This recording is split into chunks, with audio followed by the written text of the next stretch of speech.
En Afrique de l'Ouest, la multiplication d'actes de vandalisme sur les oléoducs traversant le delta du Niger coûte de plus en plus cher au Nigeria. Jusqu'à présent, deux raffineries récemment réhabilitées ont été forcées de fermer leurs portes, entraînant ainsi une diminution significative de la production d'électricité à certains endroits du pays. La raffinerie de Kaduna vient d'être réhabilitée il y a tout juste quelques semaines. Elle tourne actuellement à plein régime et permet ainsi d'apaiser les tensions sur les innombrables pénuries d'énergie qui guettent le pays malgré ses importantes ressources de pétrole brut. Et ce, dans un contexte où la baisse des revenus tirés de l'exportation de l'or noir a mis les finances du Nigeria dans le rouge. Deux importantes raffineries viennent tout juste de reprendre leur exploitation afin d'approvisionner le marché local. Mais les actes de vandalisme sur les oléoducs alimentant la raffinerie se sont sérieusement multipliés, obligeant les sites à arrêter leur production. Les experts du secteur énergétique estiment que les effets de ces quelques fermetures se feront très rapidement sentir à travers le pays.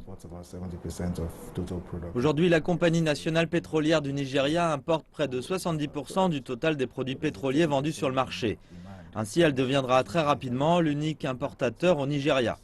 Cependant, 30% de la demande restera toujours insatisfaite, alors que les autres importateurs du pays rencontrent déjà d'énormes difficultés pour accéder au marché des devises étrangères pour financer leurs importations actuelles.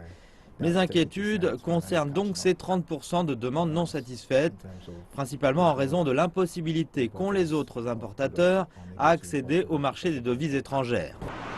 La baisse brutale des prix du baril de pétrole brut depuis le troisième trimestre 2014 a littéralement mis l'économie du Nigeria sur le carreau.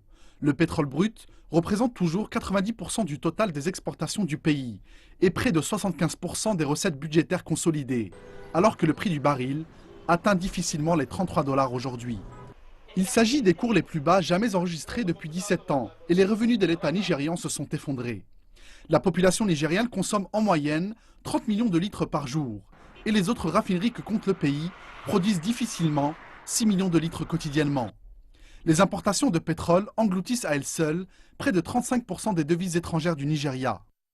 Alors que la compagnie nationale pétrolière du Nigeria importe près de 70% du total des produits pétroliers raffinés, les 30% restants sont difficilement importés par des petites entreprises privées qui luttent pour obtenir de précieuses devises auprès du gouvernement, entraînant de fait des pénuries d'approvisionnement fréquentes. Les oléoducs vandalisés transportent également du gaz nécessaire à la production d'électricité, aggravant d'autant plus la chute des approvisionnements énergétiques. Le coût du vandalisme a atteint des proportions énormes. Comme vous le savez déjà, il y a également des gazoducs transportant le gaz nécessaire à la production d'électricité. Ainsi, la diminution de la production a-t-elle entraîné des pénuries d'électricité très fréquentes. Le coût du vandalisme dépasse donc largement le cadre des raffineries de pétrole brut.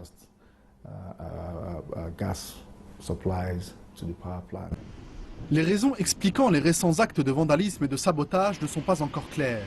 Les infrastructures d'approvisionnement énergétique du Nigeria restent plus que jamais les cibles privilégiées des groupes armés impliqués dans les activités parallèles de raffinage illégal. Les coûts de remise à niveau et du gaspillage généralisé se chiffrent désormais à plusieurs milliards de dollars pour toute l'économie nigériane.